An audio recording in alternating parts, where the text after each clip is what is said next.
stands as one of the most powerful contrasts in the Bible. Blessings for obedience and curses for disobedience.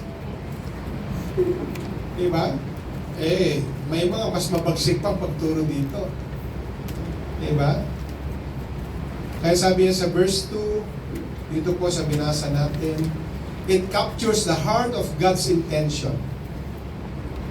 Remember this, obedience is not meant to enslave us, but to position us for blessing. Amen. Sabihin nga natin, obedience is not meant to enslave us, but to position us for blessing. Ang pagsunod ay hindi dahil gusto kang alipinin ng Diyos. Gusto kang gawing alipin, kaya ka sumusunod. Kaya niya inuutos na sumunod ka kasi gusto niyang pumosisyon ka sa posisyon ng pagpapala.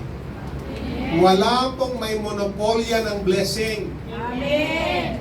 Walang tao na siya lang ang pinagpala. Amen. Dapat lahat tayo. Diba? Pero, ano ba ang katotohanan? Minsan ganun, ba't bless na bless siya? Ba't nag-aabot pa yung sweldo niya, saka yung darating na naman, yung nakaraan niya at ngayon? Bakit ako hindi? Diba? Di ba natatanong minsan yun?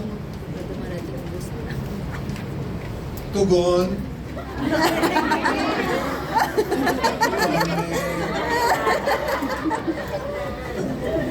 Wala ba salmo responsor yun dito?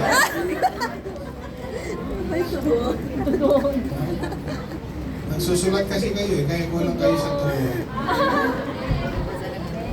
Na minsan kinaiingitan natin yung blessed na blessed. Minsan sabi ko, mag-share ka nga. I went somewhere at nalaman ko na blessed yung kapatiran. Sabi ko, sharing daw ng blessing. Sister, tayo ka. Mag-share ka ng blessings mo. Alam niyo sabi niya, ayaw ko tayo. Kasi, maraming naiinggit pag nag-share ako ng blessings ni Lord sa buhay. Maraming mga kwento akong naririnig bakit ako nabe-bless at bakit sila ay hindi. Meron din kayong tubig?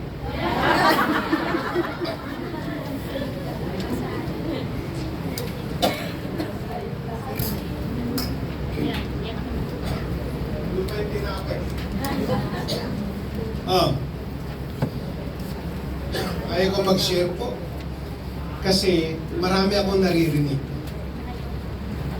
Alam mo yung mga naiinggit sa'yo pag nag-share ka ng blessing.